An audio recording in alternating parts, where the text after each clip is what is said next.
അവധിക്കാലത്തിന്റെ ആലസ്യത്തിലായിരുന്ന കുട്ടികൾക്ക് ഉല്ലാസം പകർന്ന് തൃക്കരിപ്പൂർ ഗ്രാമപഞ്ചായത്തിന്റെ ബാലസഭ സമാപിച്ചു. കുടുംബശ്രീ CDSന്റെ നേതൃത്വത്തിലാണ് ദ്വിദിന ബാലസഭ ഫെസ്റ്റിവൽ ക്യാമ്പയിൻ സംഘടിപ്പിച്ചത്. ദിസ് ന്യൂസ് സ്പോൺസർഡ് ബൈ ഉയർന്ന ഗുണനിലവാരം, തികഞ്ഞ വിശ്വസ്തത, ജനതാ പാൽ.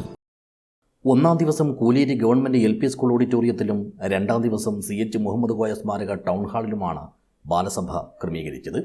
പഞ്ചായത്തിലെ വിവിധ വാർഡുകളിൽ നിന്ന് 5 മുതൽ 16 വയസ്സ് വരെ പ്രായമുള്ള 100ഓളം കുരുന്നുകൾ കളിക്കൂട്ട ബാലസഭയിൽ പങ്കാളികളായി. പഞ്ചായത്ത് പ്രസിഡന്റ് സാജിദ സഫറുല്ല ബാലസഭയുടെ ഉദ്ഘാടനം നിർവഹിച്ചു.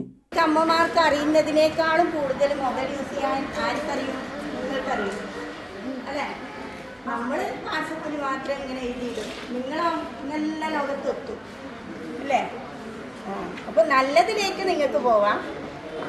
മൊബൈൽ നമുക്ക് നല്ലതുണ്ട്, മോശമുണ്ട് അല്ലേ? ചടങ്ങിൽ Kudumbashree CDS chairperson KP Suhra അധ്യക്ഷയായി. ബാലസഭയിലെ ക്ലാസുകൾ കുട്ടികൾക്ക് അറിവും കൗതുകവും പകരുന്നതായി. ബസ്സും തീവണ്ടിയും നമ്മുടെ യാത്രക്ക് ഉപയോഗിച്ചാൽ നമ്മൾ പരിസ്ഥിതിക്ക് നാശം കുറക്കുന്നു പറയും. ഇല്ലാന്ന് പറഞ്ഞൂടാ, അതിന് നാശമുണ്ട്, പക്ഷേ അളവ് പൊതുവെ കുറവായി.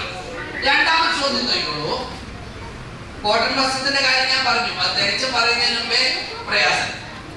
ഖാദി വസ്ത്രമാണ് ഞാൻ ഉപയോഗിക്കുന്നത്, പരിസ്ഥിതിക്ക് നാശം ഉണ്ടാക്കുന്നില്ല. പക്ഷെ ഉണ്ട്, ഖാദി നമ്മളാണ് കൃഷി ചെയ്യുന്ന പരുത്തി മറ്റ് സംസ്ഥാനങ്ങളിലാണ് പരുത്തി ഉണ്ടാക്കുന്നത്. ആ പരുത്തി സംസ്കരിക്കാൻ ഒരുപാട് പ്രയാസമുണ്ട്, ഒരുപാട് ഊർജം വേണം. അത് അടുത്ത ഫാക്ടറിയിലേക്ക് കൊണ്ടുപോകണം, ആ സംസ്ഥാനത്ത് നിന്ന് കേരളത്തിലേക്ക് എത്തണം.